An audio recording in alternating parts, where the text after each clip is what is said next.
Chanel here, your menopause nutritionist.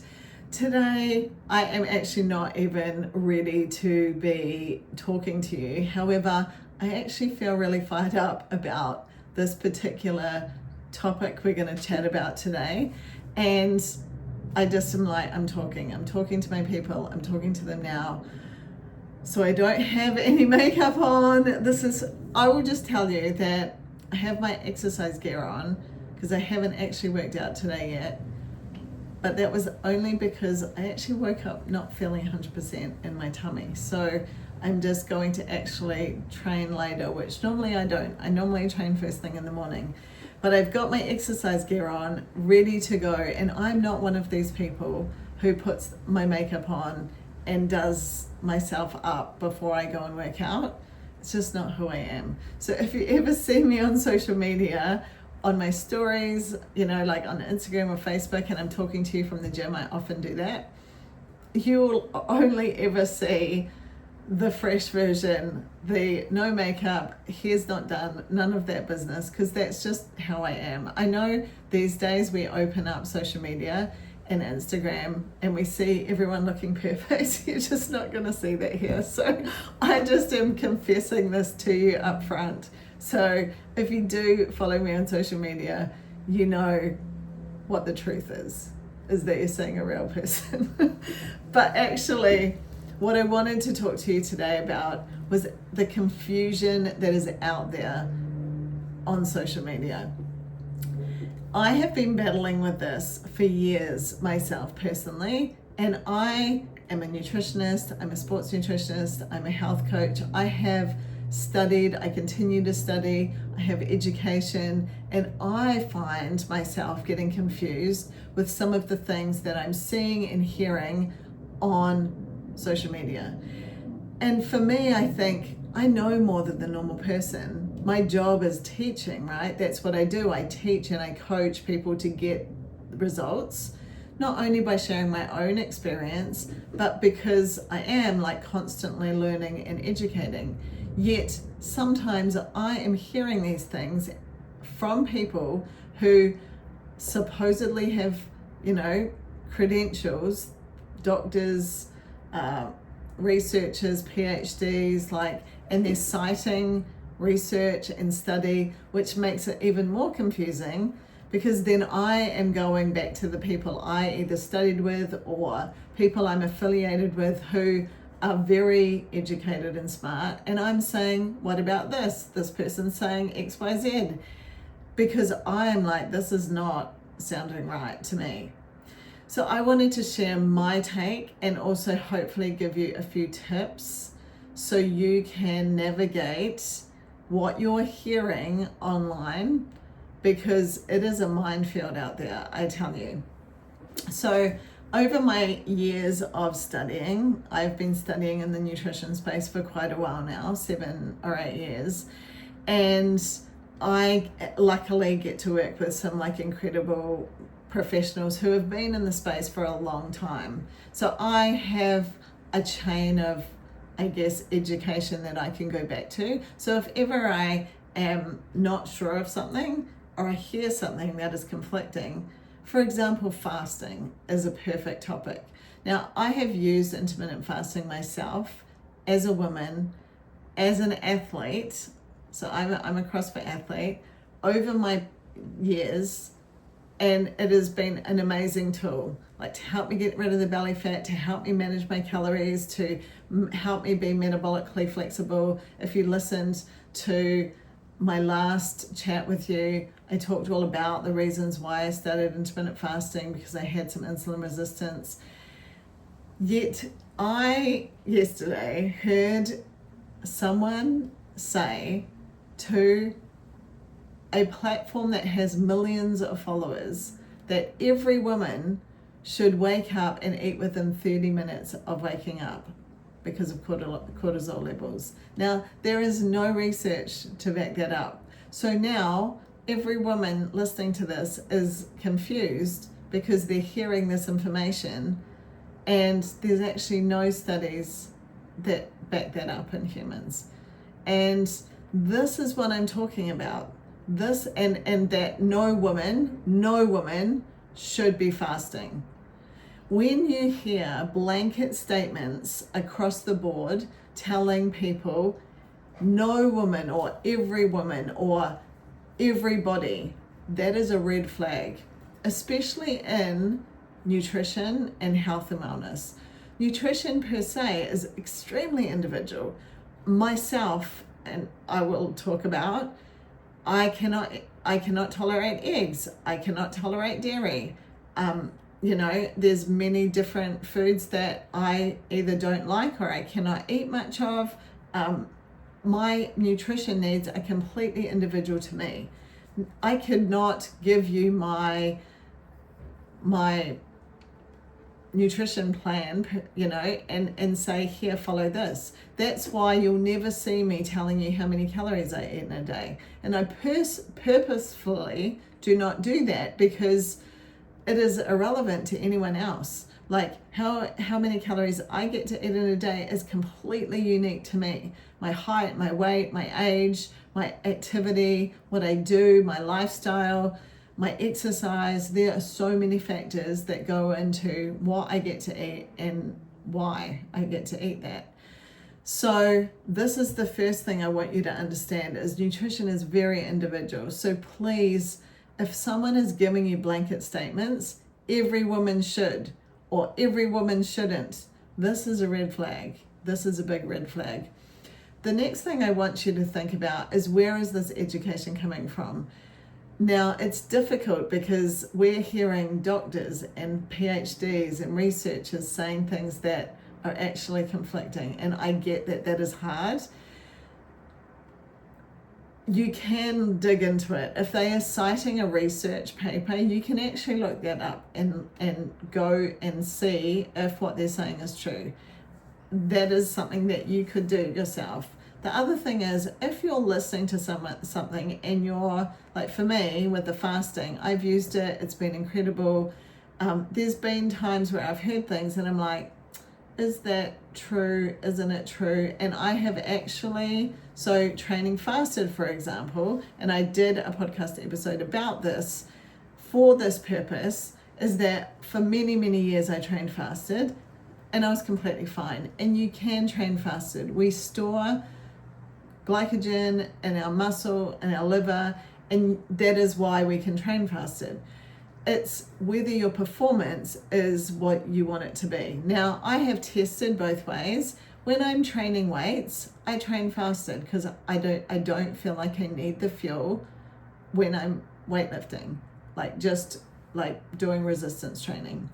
When I am doing high intensity cardio, like if I'm going to swimming squad or if I'm running my bike, I always eat because I have seen my performance change when I have fuel on board. Now, something I just learned recently, I studied with someone last year. I'm always constantly learning and studying. I recently just did a clinical conference at the Menopause Summit. I'm always constantly doing that because I want to be, not only for my own personal journey, because I want to live till I'm 100 and have amazing quality of life. So I want to learn because I want to implement that into my own life. But that's what makes me a good coach, okay? Is that then I get to teach you these things that work because I'm testing them on myself and seeing if they work for me. So I studied with someone last year, and part of my process of continuing my education, and I got told women, especially 40 plus, need to change our pre-workout. We need 15 grams of carbs and 15 grams of protein.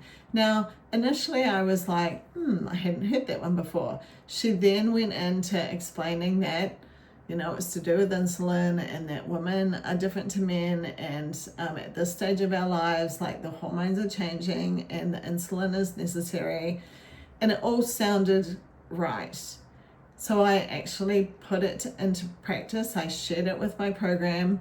I started using it myself, and to be honest, it actually sits quite well with me. However, now I'm finding out there's no actual research that backs that up. The research was done on mice. mice are very different to women, and actually, to be fair, what the research is currently showing us is that women and men are not too different when it comes to exercise and training. So we have slight differences, but we have had this massive blow up in, I guess I'm going to say social media, that women are not small men, and that we are so different to men and we should be treated completely different. And it seems that the research is not showing this to be the case. So yes, like obviously when you are having your period, that might make you feel crap. Maybe you're in menopause or perimenopause and you've got menopause symptoms. That's going to change how you feel. Whether you feel motivated, whether you've got brain fog, whether you're sleeping well, that's going to change your body's ability to be able to function as well as you could. But the actual stimulus of exercise and what we do is not that different. And this is the sort of information that I think is being blown up, and there's people out there selling programs for eating at certain phases of your cycle, and apparently this is not necessary. So it's, I guess, such a confusing, I think, time at the moment where we have different opinions, and these opinions are stating research and stating science. It seems like we can get research and science on any type of situation we want. I'm sure you can go look for it if you want to and find it, and it backs up your argument if you like.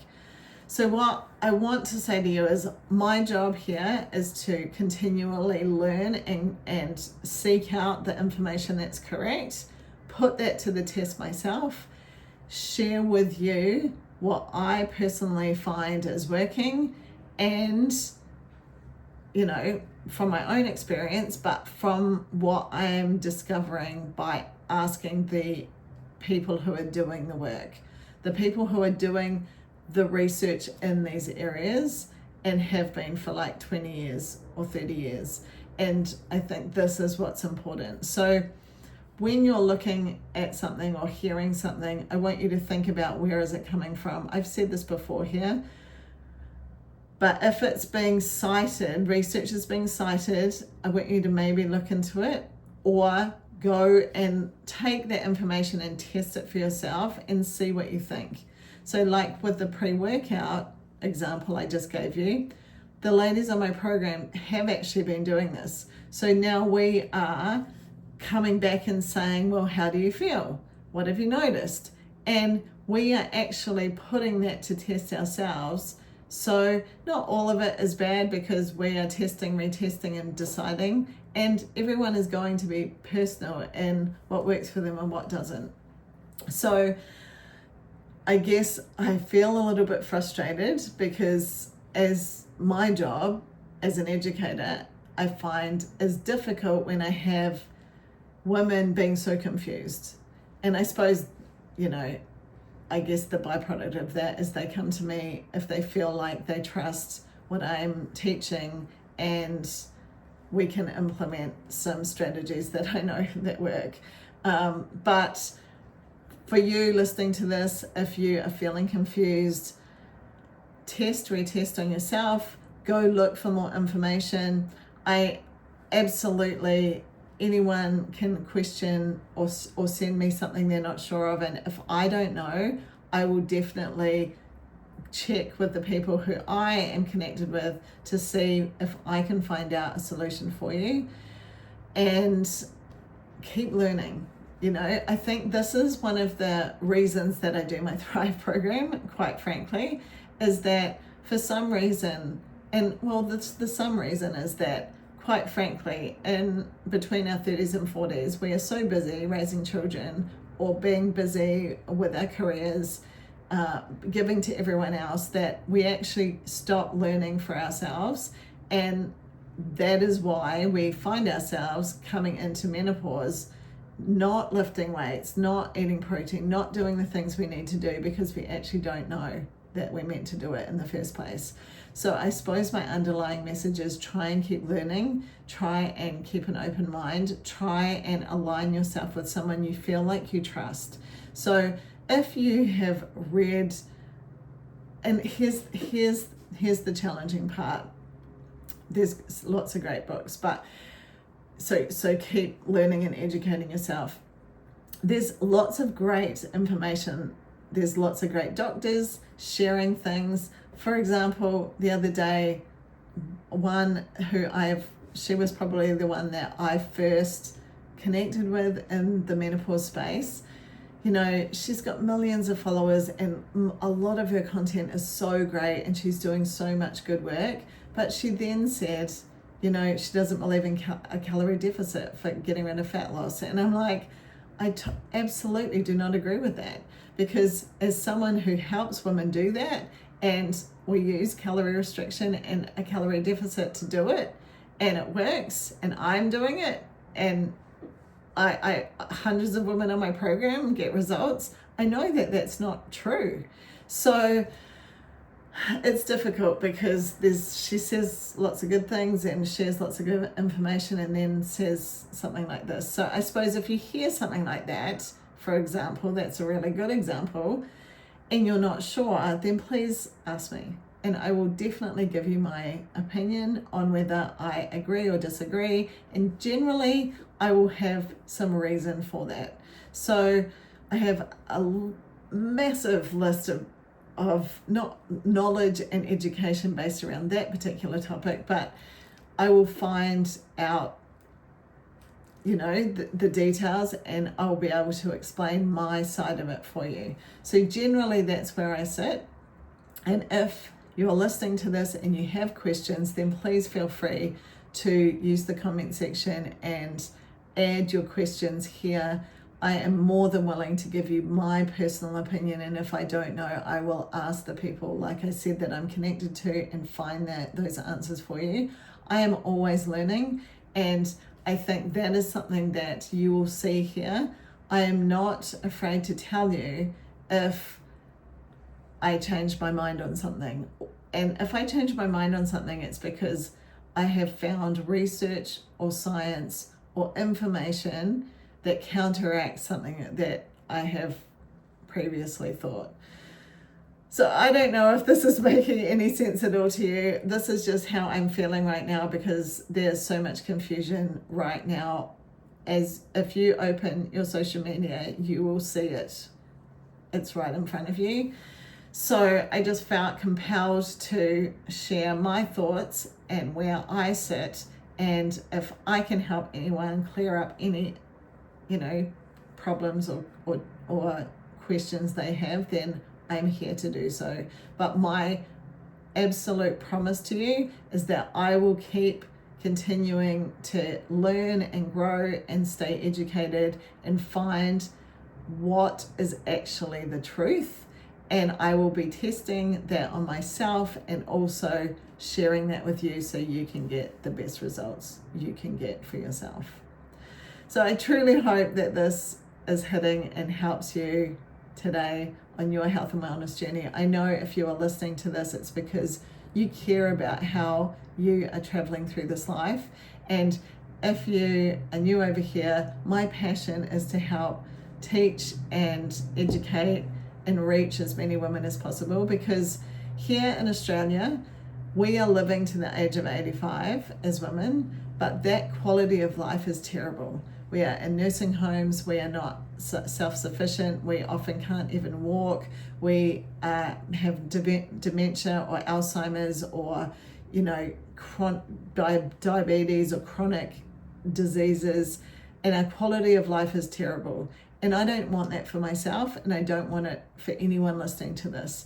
So my mission is to not only, because I want to live till I'm 100, but I want to live an amazing quality of life. I want to be strong, and I want to be able to be fit, and I want to be able to like charge through life with my grandchildren who aren't even here yet. And I want to live every day like it is amazing, because that is what this gift of life is. It's a gift. And we have every chance to do that if we do the things right now. right, in this stage of our life. And the cool thing with our bodies, I guess this is the uplifting part of the conversation, is that we are so adaptable. As soon as you change the inputs, like whether it's prioritizing your protein, whether it's starting to lift weights, our bodies will adapt, and it's never too late to start. Some of the best research was done right here in Australia on 75-year-olds, where they went into, I think maybe even the nursing home, and taught them how to resistance train, and the results were incredible. So it's never too late to start, and that is what I'm most passionate about here, sharing so you can live your best life, and we can all do that together and change the narrative. So we are not in the nursing homes. We are out there living the best, fullest life and being happy along the way. So that is my message for you today. If you have any comments, please leave them in the box. I would be happy to answer them for you. If you're new over here, then I am so glad you're here. Please subscribe so you are updated every time I upload a new chat for you to listen to. And I look forward to talking to you next time.